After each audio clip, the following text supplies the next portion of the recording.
Baik, mari kita bersama-sama membuka firman Tuhan di dalam kitab Yeremia pasalnya yang kelima. Yeremia pasal yang kelima ayat 22 hingga ayat 25. Kalau sudah dapat, mari kita baca secara bergantian tentang ayat firman Tuhan ini.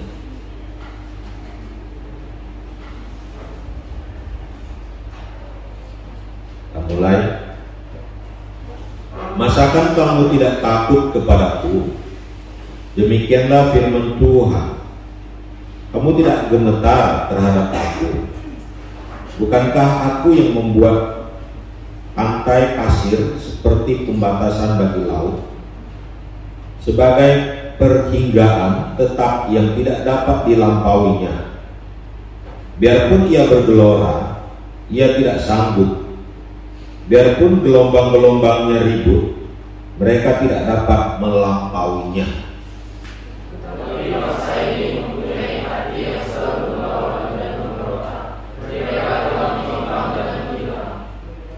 Mereka tidak berkata dalam hatinya, baiklah kita takut akan Tuhan Allah kita, yang memberi hujan pada waktunya, hujan pada awal musim, maupun hujan pada akhir musim, dan yang menjamin bagi kita minggu-minggu yang tetap untuk panen.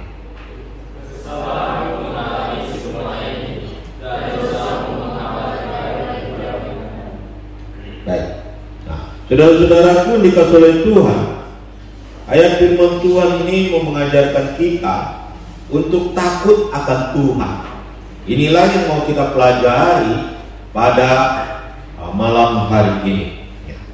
Satu kali saya pernah mengunjungi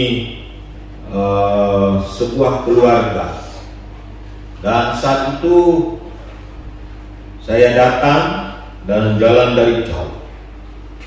Lalu tiba-tiba saya masuk dalam rumah itu dan kayaknya rumah itu sedang berantakan, ya, sedang berantakan. Rupanya ada sesuatu yang terjadi dalam rumah ini, yaitu rumah ini sedang bermain judi, ya, atau sedang bermain judi, ya, judi dengan daun. Ya. Jadi ketika mereka mendengar bahwa saya datang, akhirnya mereka pergi, ya, mereka pergi dan kocar-kacir satu dengan yang lain. Pergi dari belakang, ya, dari pintu belakang, ada yang pergi dari jendela, ya, dan sebagainya. Nah, apakah takut kita akan Tuhan itu seperti itu? Nah, mungkin mereka takut kalau polisi datang, mereka menyangka polisi datang, padahal pendeta yang datang. Mungkin juga karena mereka takut ditegur oleh pendeta, sehingga mereka pergi. Karena yang main kartu ini ada juga sebagian orang Kristen di situ di dalamnya. Jadi mengapa kita takut kepada Tuhan? Apa yang menyebabkan kita takut akan Tuhan? Nah, di dalam ayatnya yang ke-22 kita akan melihat mengapa kita takut akan Tuhan. Karena kita melihat kebesaran Tuhan, makanya kita menjadi takut akan Tuhan. Kita melihat Tuhan yang penuh dengan kuasa, makanya kita menjadi takut akan Tuhan. Kita melihat keagungan Tuhan, maka kita menjadi takut akan Tuhan. Kita melihat kuasa Allah yang tidak bisa dilanggar, ya, kuasa Allah yang luar biasa, aturan Allah yang tidak bisa dilanggar oleh siapapun juga. Maka kita takut akan Tuhan. Dikatakan oleh Alkitab di situ, masakan kamu tidak takut kepadaku? Demikianlah firman Tuhan. Kamu tidak gemetar terhadap aku? Bukankah aku yang membuat pantai pasir sebagai pembatas bagi laut, sebagai perhinggaan tetap yang tidak dapat dilampauinya? Biarpun ia bergelora, ia tidak sanggup.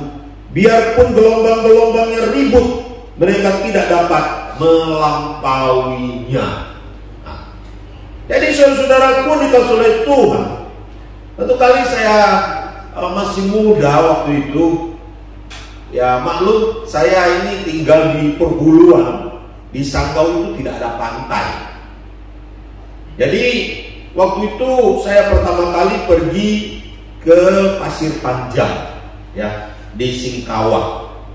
Jadi kami pergi ke sana ke Pasir Panjang di Singkawang. Dan kebetulan kami bermalam, ya bermalam dengan memasang tenda dan seterusnya. Ya, saat itulah pertama kali saya pergi ke Singkawang di pantai. Dan perlu tahu disitulah saya bertemu dengan keagungan Tuhan yang sangat hebat. Ya, itu mengubah hidup saya. Itu membuat saya semakin mengagungkan Tuhan dan meninggikan Tuhan dalam hidup saya. Dan ketika malam tiba, air laut bergelora, ya, itu gelombang laut begitu besar. Tetapi gelombang laut yang begitu besar itu nggak bisa menyentuh, hanya sampai kepada pantai saja, nggak bisa naik sampai ke atas. Dan ketika itu saya rasakan, saya semakin mengagungkan Tuhan dan meninggikan Tuhan. Bahkan terakhir dari perjalanan tamasya itu, saya membuat sebuah cerita tentang pantai. Bahkan saya membuat sebuah puisi tentang pantai. Ya, dulu saya orangnya kalau pergi ke tempat-tempat yang indah biasa saya buat puisi. Ya, saya menceritakan dalam ya buku harian saya. Saya ada buku harian. Ya, jadi saya sering seperti itu. Saya berkunjung ke satu tempat, saya buat puisi, saya menceritakan keindahan yang ada di situ. Jadi saudara-saudaraku dikasih oleh Tuhan, itu membuat saya semakin mengagungkan Tuhan, semakin meninggikan karya Tuhan yang hebat, semakin juga beriman kepada kuasa Allah yang besar. Alkitab berkata air laut itu walaupun dia bergelora, tapi air laut itu tidak bisa menyentuh ke darat, karena Tuhan telah menetapkan itu semua. Di situ menunjukkan kuasa Allah yang hebat, kuasa Allah yang besar. Pasir yang begitu banyak itu menunjukkan kuasa Allah yang tak terhingga dalam kehidupan saya dan saudara. Dan ini membuat kita semakin mengagungkan Tuhan dan meninggikan nama Tuhan. Tetapi dari sisi lain, kita melihat bahwa keagungan Tuhan itu, kebesaran Tuhan itu, kehebatan Tuhan itu membuat kita takluk kepada Tuhan, membuat kita semakin menjauhkan diri dari dosa, semakin membuat kita semakin takut akan Tuhan. Karena Allah itu begitu besar, begitu hebat, begitu luar biasa. Bukan hanya dari sisi kita menyanjung Dia, meninggikan Dia, tetapi kita juga semakin takut akan Tuhan. Jadi semangat dulu.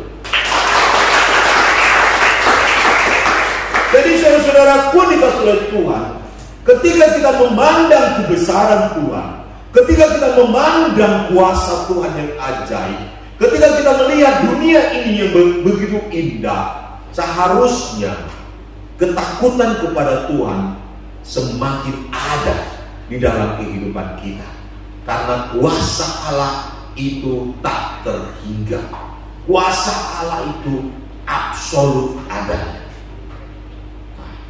Saudara-saudaraku yang dikasihi oleh Tuhan, mengapa kita takut akan Tuhan? Karena Allah itu penuh kuasa, karena Allah itu terlalu luar biasa, sehingga kita hidup takut akan Dia. kedua, dikatakan oleh Alkitab, tetapi bangsa ini mempunyai hati yang selalu melawan dan memberontak. Mereka telah menyimpang dan menghilang. Mereka tidak berkata dalam hatinya, baiklah kita takut akan Tuhan Allah kita, yang memberi hujan pada waktunya, dan hujan pada musim, maupun hujan pada musim, ya pada akhir musim, dan yang menjamin bagi kita minggu-minggu yang tetap untuk panen. Mengapa kita takut akan Tuhan? Yang kedua adalah karena Allah yang memegang hidup kita. Karena Allah yang memberi hidup bagi kita. Karena Allah yang memberi hidup bagi kita. Dikatakan Allah yang membuat musim hujan. Allah yang membuat hujan itu turun dari langit. Allah juga yang menghentikan hujan itu turun dari langit. Ya, dan saudaraku dikasih oleh Tuhan, jika hujan itu turun terus menerus seperti pada zaman dulu, jadi apa itu ketapang? Bisa mati semua orang, ya, bisa tenggelam itu ketapang. Lalu kalau hujan tidak turun terus menerus, bisa nggak ada air di ketapang. Bisa mati juga kita gara-gara tidak ada air. Kita masih ingat ketika terjadi tidak ada hujan 3 tahun 6 bulan, kering, semua kering, bahkan sampai janda Sarfat pun berkata, besok kami makan dan mati.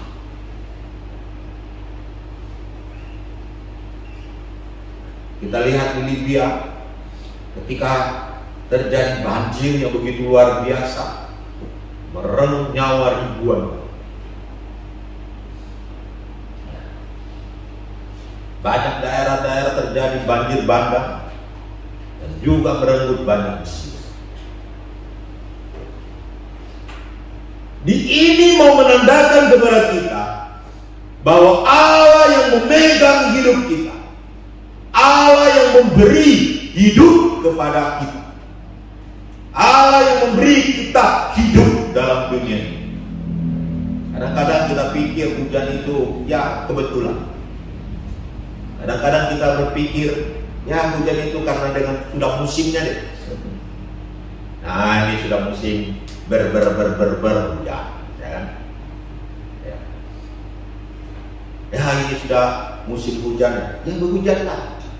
Kita tidak melihat bahwa sebenarnya segala hujan itu diatur oleh Tuhan. Amin.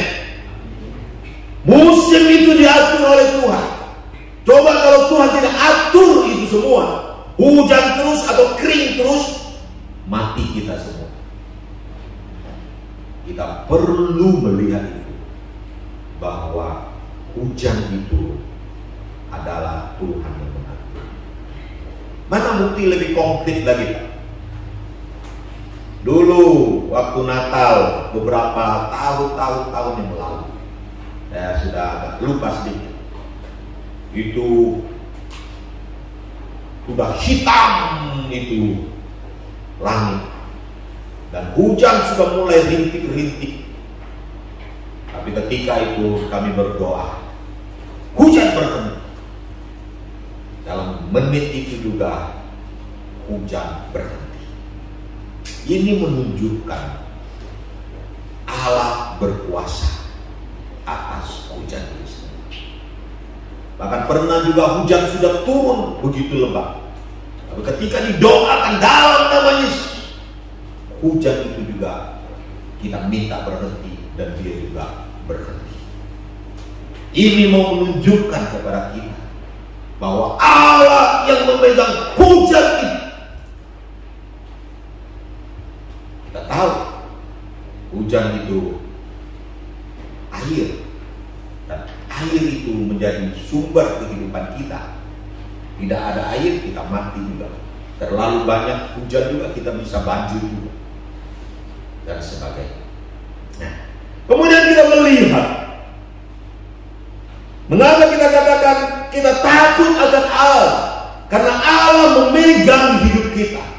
Allah yang memberi kita hidup, memberi kita air dalam dunia ini, memberi kita musim yang baik dalam dunia ini.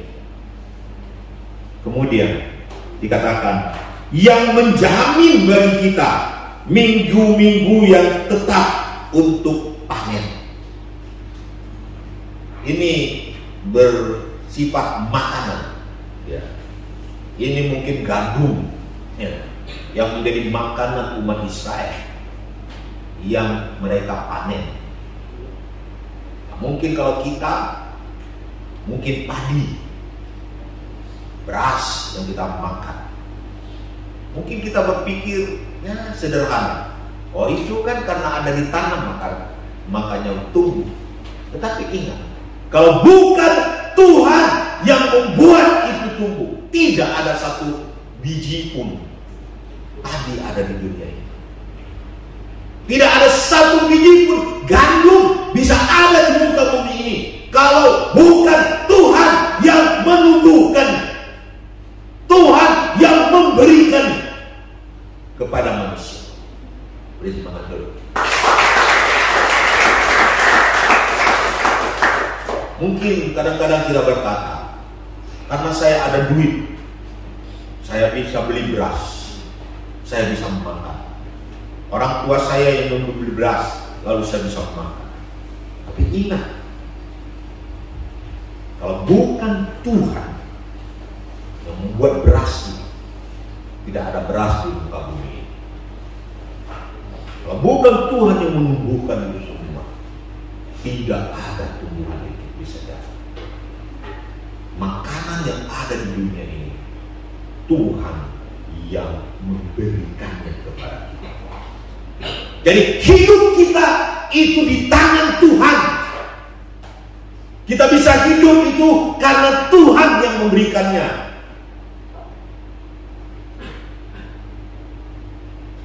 Dulu saya pernah di Jawa.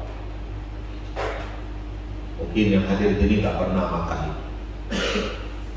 Waktu itu kalau sudah musim paceklik, gagal panen dan sebagainya, itu kita makan ubi, atul namanya, ya, atul campur sedikit beras, nasi, makan.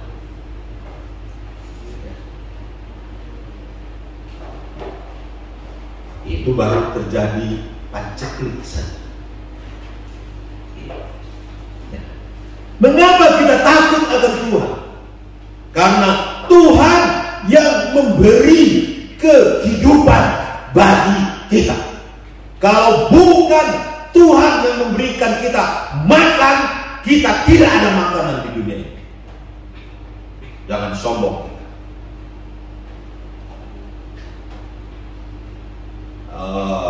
Saya punya anjing yang namanya, ya, apa itu nama anjing saya baik? Yora dan Yor. Yora dan Yor. Yora dan Yori ini, dia ini takut kepada saya. Dia takut pada saya. Kalau saya sudah marah, dia akan lari. Saya bentak saja, dia lari. Dia takut pada saya. Tapi kalau orang lain yang bentak, tetangga bentak dan sebagainya, justru dihantam. Apalagi kalau anak-anak yang main di sana bentak, dia dikejarnya. Tetangga-tetangga pun nggak bisa. Dia tidak terlalu takut dengan mereka. Tapi kalau saya yang ngomong, saya hanya dengan angkat tangan saja mereka sudah lari. Wah, mengapa? Saya tanya. Karena memang pengajaran juga penting, tapi karena dia tahu sayalah Tuhan. Dia menganggap saya adalah Tuhan. Mengapa saya Tuhan? Karena saya memberi dia makan. Saya memberi dia makan. Ya. Walaupun sekarang simu kasih makan dia banyak, tapi waktu kecil saya yang sering kasih dia makan.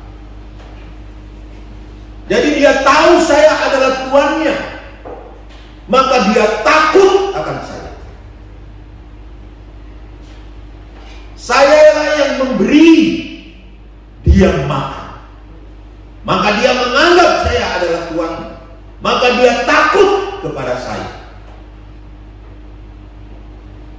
Bagaimana kita dengan Tuhan? Tuhan yang menghidupkan kita, Tuhan yang memberi makan kepada kita, tapi kita tidak takut kepada Tuhan. Kita berani-berani melawan Tuhan, melanggar perintahnya, tidak mau mengikuti perintah-perintahnya dalam hidup ini. Saudara-saudara, ketika kita jadi anak, siapa yang memberi kita makan? Siapa yang memberi kita sekolah? Siapa yang membesarkan kita? Orang tua. Ketika kita memiliki orang tua, adakah kita rasa takut pada orang tua? Karena orang tua yang memberi kita makan. Memang Tuhan memakai mereka.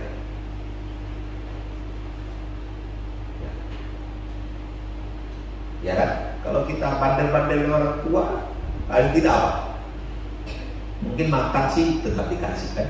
Uang jajan mulai dipotong. Nah, seperti itu.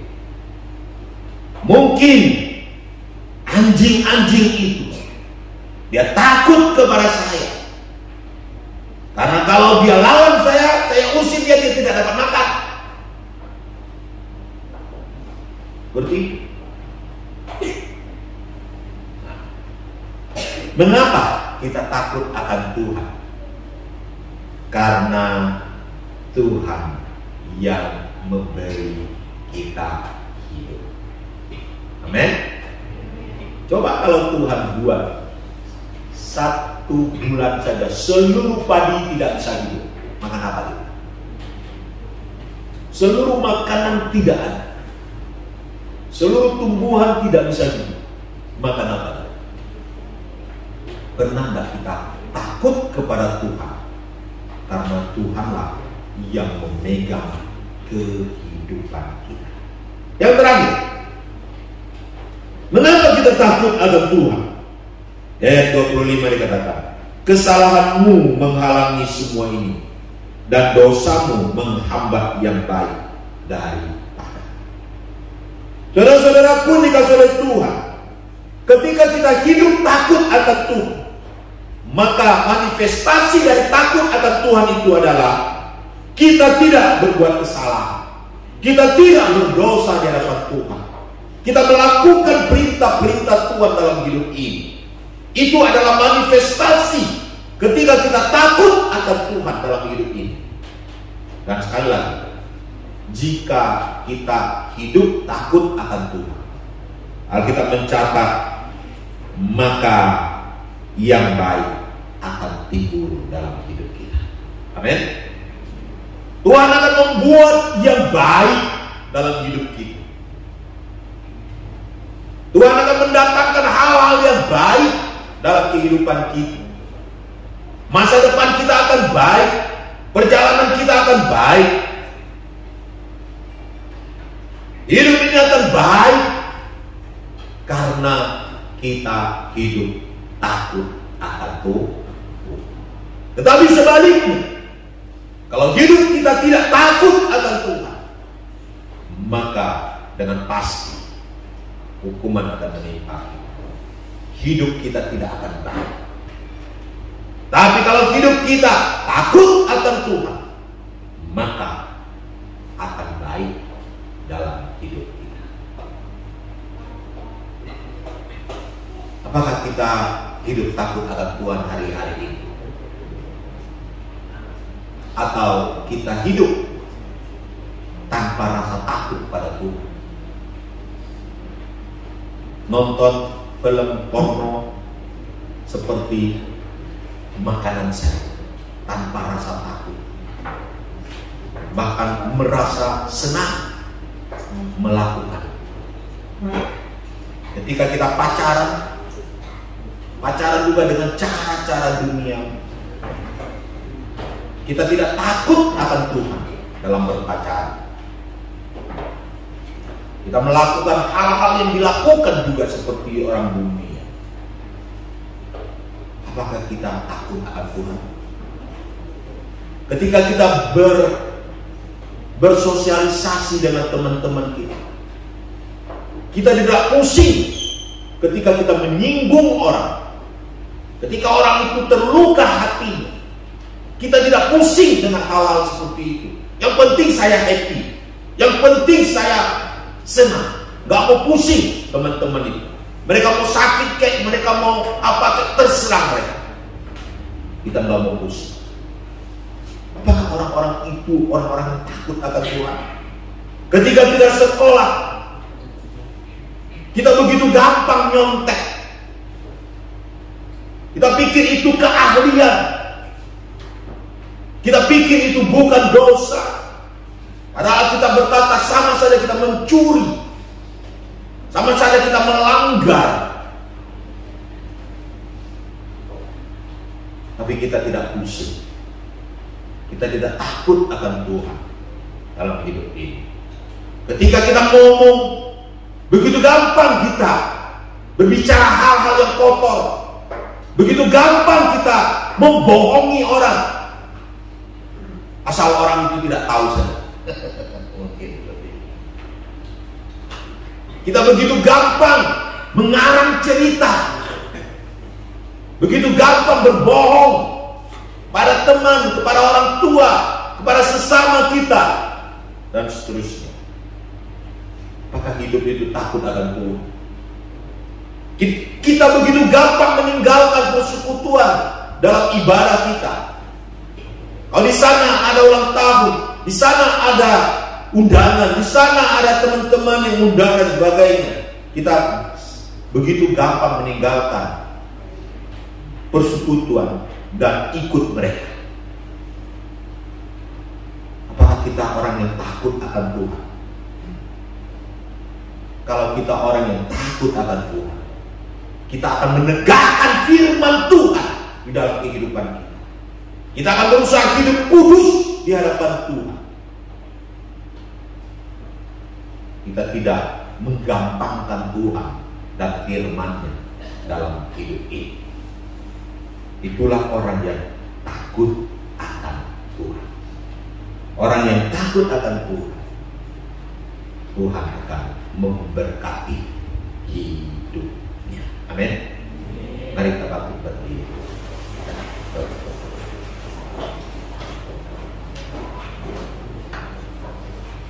Kita berdoa.